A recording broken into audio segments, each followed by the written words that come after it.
Everybody, and welcome to this session with Christine Locher. If you can, I know those of you who are coming in, if you wouldn't mind coming up to the front, there's lots of space up here because we've got materials on the tables you're going to be using. Thank you so much. All right. So welcome. Hopefully you all got a little bit of food. I wanted to introduce Christine. And Christine is really an amazing person to bring us through the topic of values and decision making for three main reasons. The first reason is that she's already published a book which is called Values-Based: Career and Life Decisions That Make Sense. She also has a book that's about to be published which is called The Decisive Edge, and that is all about helping leaders to really make decisions and make impact through getting to know their values, integrity, and intuition. And the second reason that I'm delighted that we're doing this session with Christine today is that she has lived in 6 countries across 4 continents. And so she has seen values from the perspective of different nationalities, different continents, and she also works through 6 languages, which I just think is amazing. I mean, I'm Irish and I can't even speak my own language of Irish, so we'll talk about that later. The third reason that I think Christine is an amazing person to have with us today is that she has such a varied and eclectic background, and she's really gone in deeply into what it means to be a human being. So she has qualifications in psychology, in psychotherapy. She's also a trained yoga teacher, and she has qualifications in system thinking and change. And she is trained in solution-focused business practice as well. So she has really gone into the depths to really understand what it is to be human. And she's going to make this session really, really practical, which I'm so excited about because I'm all about making things practical. You are not going to necessarily be passive observers of this. You'll see all the materials on the tables. We're going to be using these. And also, throughout the session, she's going to use me as a guinea pig for an exercise that you can all use after this. So we're going to have about 40 minutes together. I will ask, because the session has been structured in a way that it is going to be very interactive, it's going to get you thinking, giving you some thinking time, that if you have any really burning questions, I promise we will leave 5 minutes at the end to answer those questions. Because this is all about values, the thing is that you might have questions as we go through these exercises, and you might feel like I need this answered right now. But if we get into big conversations, I know myself, and you probably know this as well, we could talk for days about values. And so just follow the process, because Christine really understands what she's talking about here, and at the end we'll come to the Q&A. Is that okay? Great, okay. And I'm Celine, everybody. So everybody at the back, if you wouldn't mind coming up, because there's lots of interactive exercises and practical documents on the tables. Okay, take it away, Christine. Thank you so much for that wonderful introduction. Yeah, so the topic today is values and decisions, and I think that's useful for a number of different reasons. That combination helps with answering 2 really big questions. One is, what kind of world do we want to live in? And the second question is, how do we want to make that happen? And you might be thinking, oh, Christine, well, actually, I just came here to upgrade my LMS. What am I doing with all the other things? But the thing is, really, every one of us is a decision maker, whether we have budget responsibility or not. But all of us really make decisions at all times in our lives. And for me, this is really the bridge between what a bigger picture is, and that could be the state of the world, and how we then make it happen on a Tuesday at 11:25 or something like that. So that's why this combination is really, really important. And I think, if we watch the news, the state of the world, things like climate change, things like social change, changes in the work environment that probably all of us are playing some sort of role in bringing about, it can feel quite overwhelming sometimes. I don't know, but that's how it feels for me, but I might not be the only one. And I think if we go through a couple of these things, that might give you a few prompts to really expand how you're thinking about making decisions and how you're going about making them in your own personal practice. This is not going to be the grand unifying theory of decision making in 40 minutes, sorry. but the aim is to try out a few things that you might not have yet in your repertoire. So we're going to be looking at decisions, obviously. We're going to be taking a solution-focused approach. We're going to be looking at values, and we're going to be looking at intuition and how you feel in your body and so on. Feeling being one of the key words. As we know, there are different types of data, and that is another one of those. Solution focus. Why I'd love to bring that into the mix is, especially when things seem really complicated, confusing, complex, we feel like we kind of want to press the pause button because everything's moving so fast and we want it to slow down so we have the complete picture, so we can then make a decision based on the information. That's probably not going to happen. And what the solution focus does, rather than falling down the problem hole and analyzing and trying to figure out how we got into the mess, what the solution focus does is it looks at what are small things we can already influence, what are the nuggets that are already working, what are things we can already immediately get started with, and the beauty is that gets us out of the problem hole and immediately into taking action. And especially when things are complex, that's a good way of doing things. And as things are systemically connected, once you start shifting a few things, the whole system will rearrange, so that's a really good way of influencing it. The other thing that allows us is when we might not know the full picture, it allows us to work with differences. So we might not know what the perfect end state looks like, but we might be able to say, okay, is this getting worse or is this getting better? And that's a good starting point, right? Or we might be able to say, look, with option A, does that lead me towards or away from, or is it neutral? And then, in the absence of everything else, if we stick with towards and neutral, at least we're sort of directionally correct as we get more information and as we sort ourselves out. So that's going to be a really useful lens to keep in mind. So why decisions? By the way, if you're wondering what this is, those are different types of Japanese chewing gum. I just love the range of options they have. So you can have memories of love, you can have pineapple, you can have coffee, all sorts of things. It's amazing. Why decisions? Decisions is how the big stuff gets real. We obviously then need to implement it, but decisions are sort of the little pegs we put in that we can then start tying other things to. So that's a really good way of making things practical that are big and complex. Decisions there are bits about decisions that are rational, where it's about numbers and so on, different scenarios, especially when you're thinking about investment decisions in your business. And there's also research that says basically a lot of the decision-making process is fairly unconscious.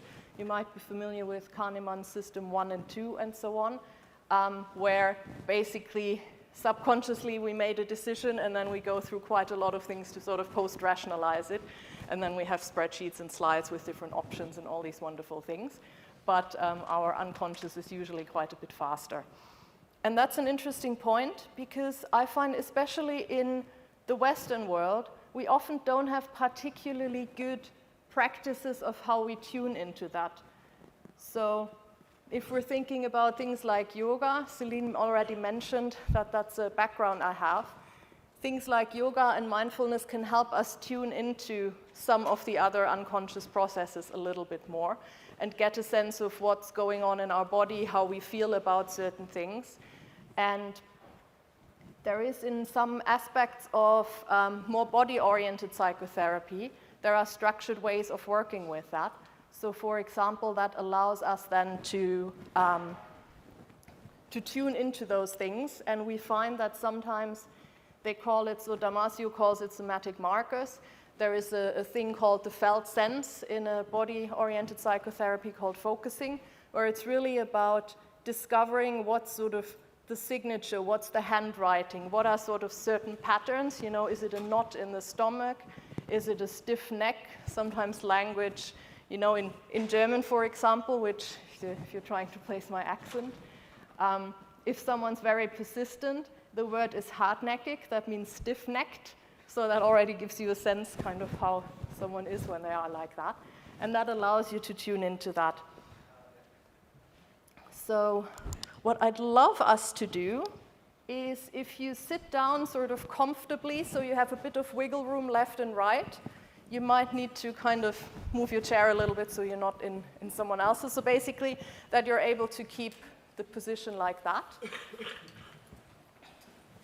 And if you're thinking about a decision that has two different options, so option A and option B, and if you can, make it a decision that's reasonably relevant to you. So soup or salad is too small. Should I leave my partner or not is too big. Like something that's meaningfully in the middle. Because otherwise I get sued, I don't want that. So if you think about a decision and then you imagine option A on one hand, kind of like a football, and option B on the other hand. You can decide which one goes which. And then you close your eyes and just focus on your breath for a couple of seconds. And I'm now going to run you through a couple of different options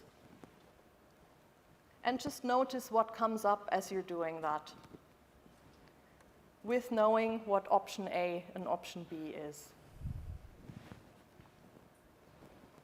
A and B. A and B. A and B. A and B. A and B. A and B. A and B. A and B. A and B.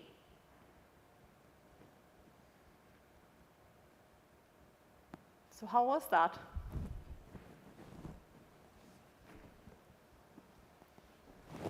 Did anything come up? Did you notice a difference? I hear someone nodding.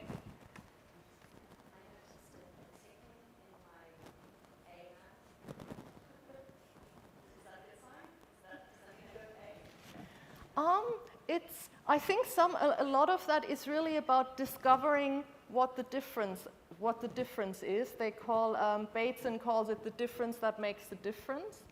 So it could be that you feel really strongly emotionally when I say, and B. You're like, no, but I really want B, and then that's a good indicator. It could just be different physical sensations, and then it's about getting to know a little bit more what your specific signature is. One hand felt heavier than the other. Mm-hmm. Yeah, that's really, really common. That's really common when you literally weigh the two options that one already has, kind of has that.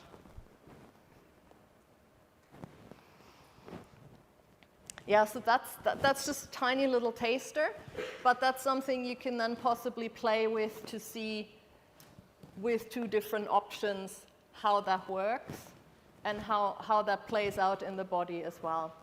So that's something that you can easily also do for yourself.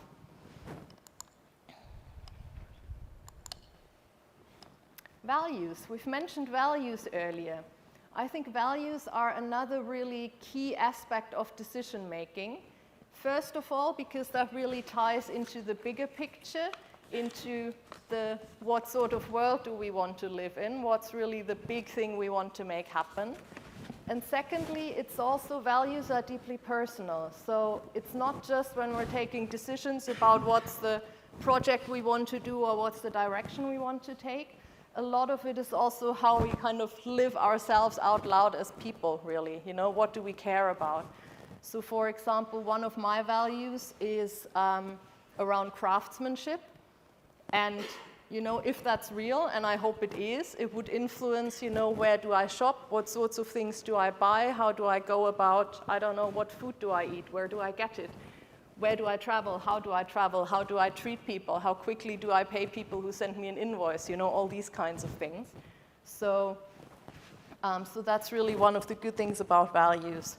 And the other thing about values, I know there's a lot of talk about purpose and all these kinds of things as well.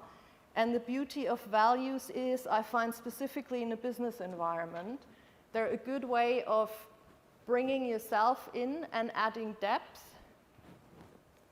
in a way that's relevant without bringing in things that might possibly be, open a can of worms or something like, politics or religion and so on. They're deep enough, and you can take, you can get quite a lot out of that without opening all sorts of difficulties. Values are similar across cultures, so each culture has values. There are some slight differences from culture to culture around things like the role of individual in society, around harmony, and so on. But generally, we find that values are quite similar across. It's quite interesting on a personal level, because people will mention, oh, family is one of my values, but then it's quite interesting to have the conversation, what does that actually mean, and how does that play out in practice? And then that's one of the things that might well vary across different cultures and so on. So next, basically, we're going to start discovering our values. A good way of doing that is you might already be fairly conscious and have a good idea what some of your key values are, because I know L&D people are usually, it's usually not the first time this comes up. Another way of discovering it is thinking about a situation where something has gone completely wrong to figure out what was it that wasn't fulfilled. So sometimes that's a good way of finding something that's quite relevant.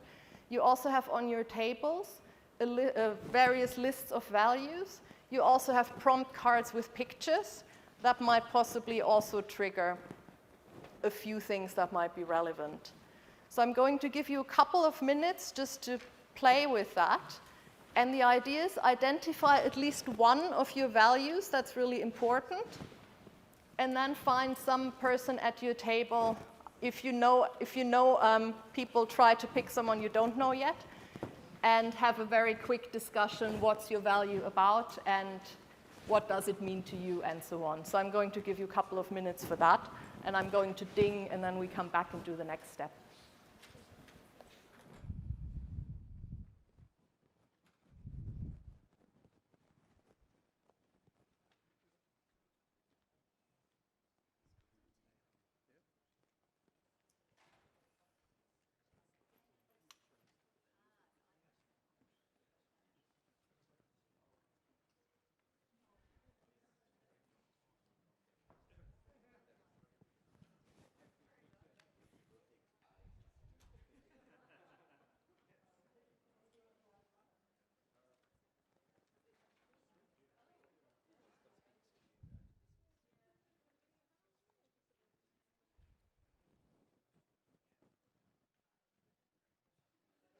If you're sitting at the back of the room and you want to join in, please join one of the tables at the front where we've got all the props.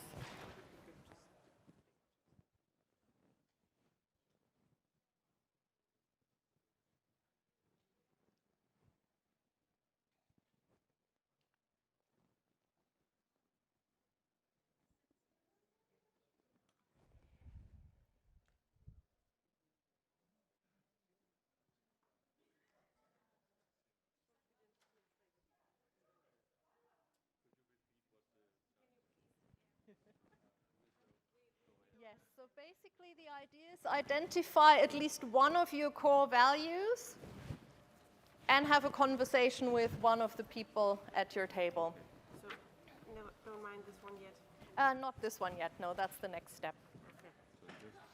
And you can either go by the list or by the prompts or by the pictures or by something you already feel very strongly. There's no wrong way of doing that.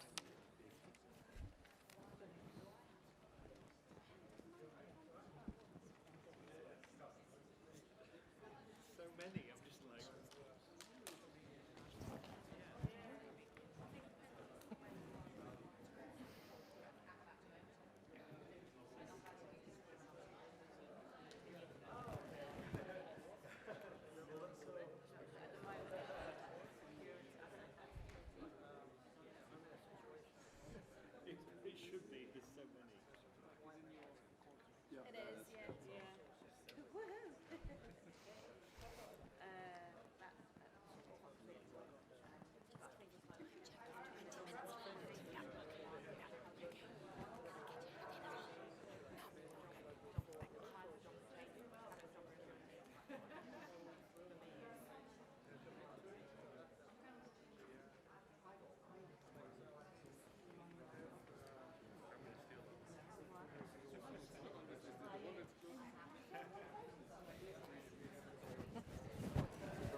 All right, so we're assuming, does everyone have at least one value, one of the qualities that resonates?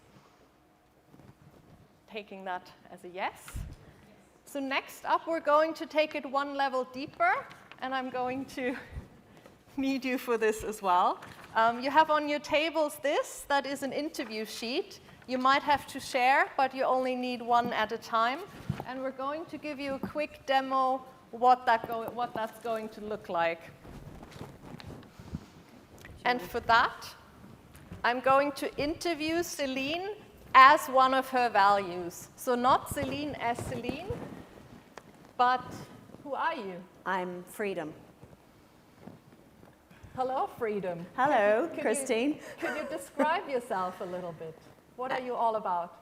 I'm all about not being tied down and not being trapped by anything around me or within me. That makes a lot of sense. What sorts of environments do you enjoy? I love being near the ocean where there's loads of space, and I love being in the countryside and fields, just where I can see loads of space and not being locked in. And what's the key role you're playing for Celine? So you are there for a reason. She mentioned you first. What's the key role you're playing in her life? Helping her not to be stuck with something that will be there forever, and helping her not to be bored. We haven't rehearsed this, it's just coming up naturally. Don't hold it against me.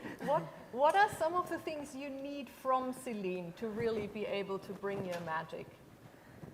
I need her not to be locked in by the beliefs of society and parents and things that keep you down. That makes a lot of sense. I resonate with that a lot. So thank you, Freedom. No problem, anytime. Yes, so basically that's what we're going to do next. So you're going to be in pairs. If you're an odd number at the table, you might want to make friends with someone else at the table next to you. And I'm going to give you a couple of minutes each. I'm going to ding when you switch over. And person A mentions what the value is. Person B starts interviewing. This is a snapshot, so normally if I do this in a coaching session, we'll probably spend a good solid 20 minutes per value. That's not the kind of time we have, but just to give you a taste of what it does. And you speak as the value, not as Christine Locher, private citizen, whatever, but I'm freedom, I'm craftsmanship, I'm love, I'm justice, I'm all these things. Go for it. And you should have these interview sheets. They look like this.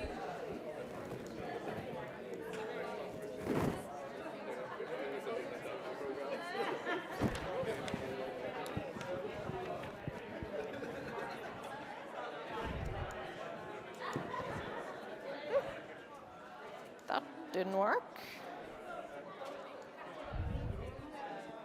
Ah, there we are.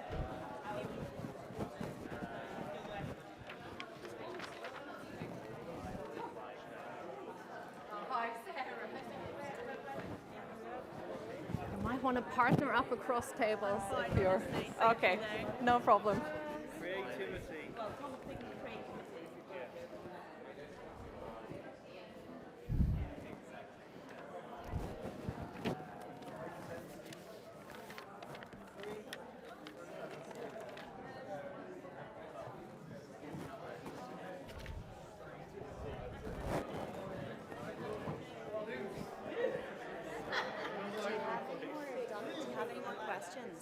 Sheets, do you have any more sheets with the questions?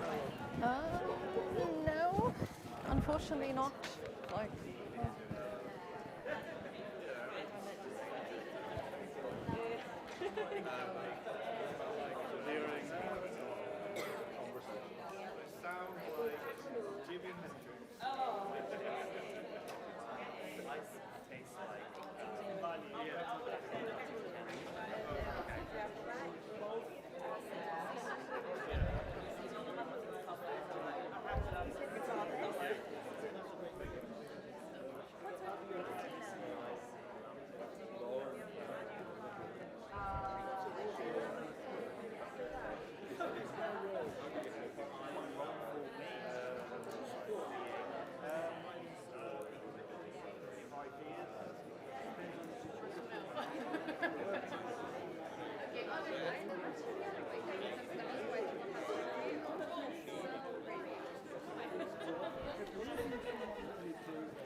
So if you swap over, please.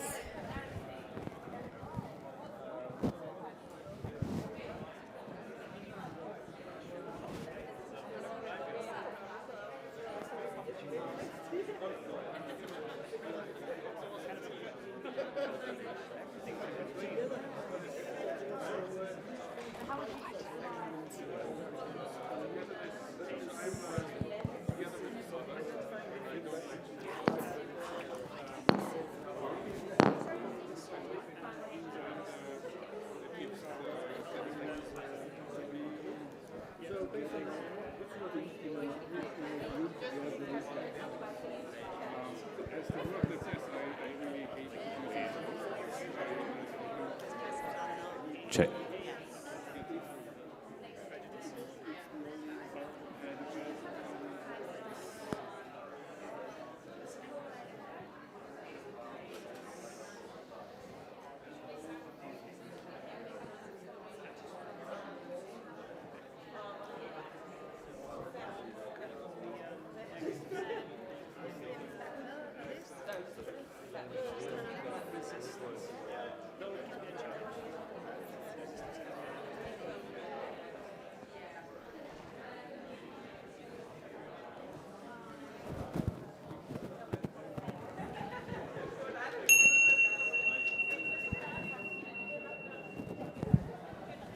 I know, I'm interrupting just when it's really nice.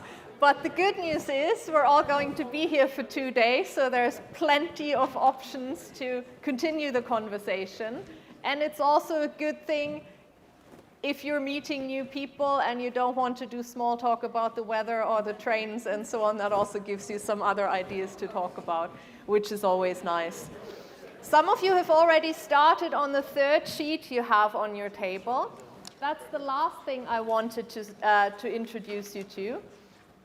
This is an option. It can go in 2 different ways depending on the conversation you just had. If you have a big decision looming, that could be personal or in your business life or in any other area, that has a couple of distinct options.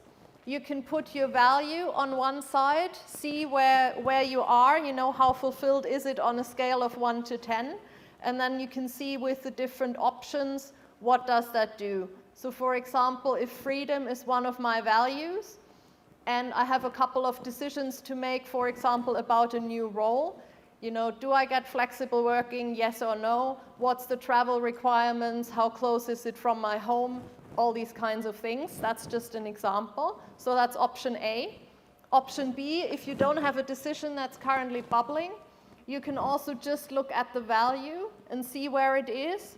And then, for example, if freedom is one of your values, just because we've already introduced it, you can then look, well, what are options to have more of that in my life? So for example, if freedom is currently at a 3 out of 10 or at a 5 out of 10, what are little things you can do to kind of bump it up a notch? So if you're thinking about the solution focus, what are things that are already working and how can I make that bigger? And you can again either think about that for yourself or keep talking with your new friends at the table as well. So we're going to do that for a couple of minutes and then I'll ding again.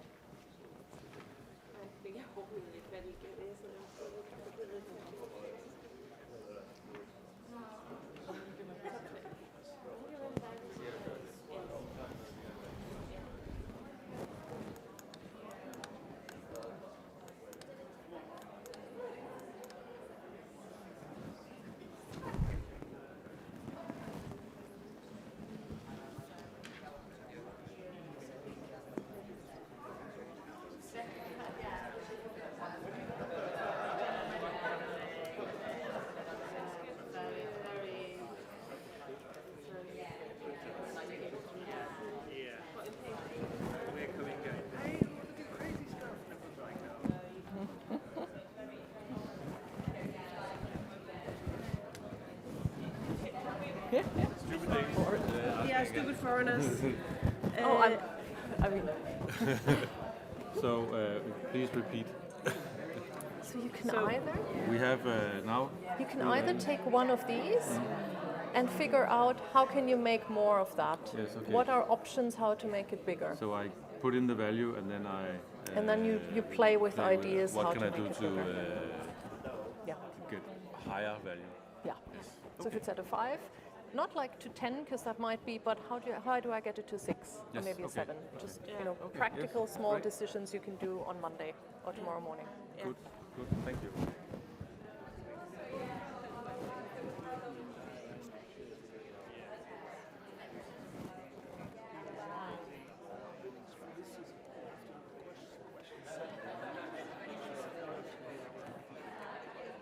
Well, I think that's we need to get the buy-in from the executives first before you then build it down. So essentially, when they talk about values, I think they forget that we are the ones that have to translate it to the rest of the organisation. So it's all very well them going, we've got these values, support.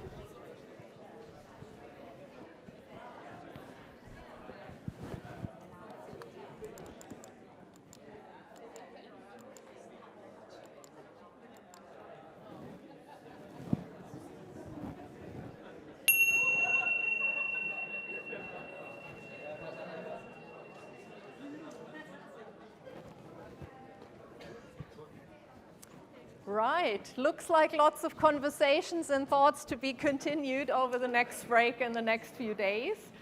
You can obviously hang on to the worksheets if you use the code, or you can get the thingy, I'm drawing a blank, the QR code.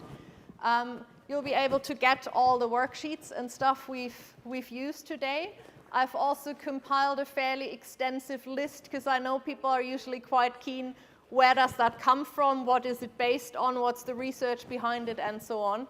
So if you want to meet the footnotes, there's quite a lot of that there as well. And yeah, any questions? How was it? What came up for you?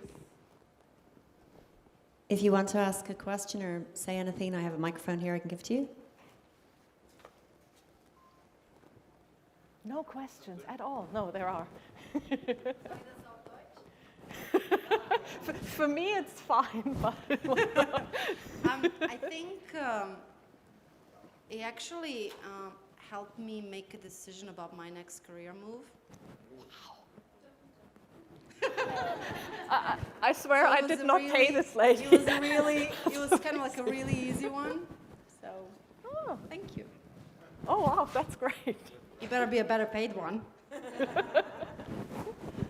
With lots of freedom. But Anyone else have a question? By the way, with values, so they come in different levels because you mentioned better paid one. And very often the question comes, is money a value? And it sort of is, and there's usually stuff behind it. So there are instrumental values, that's sort of the money level, and then there are other values. So often the question is, if I have this, what does it get me?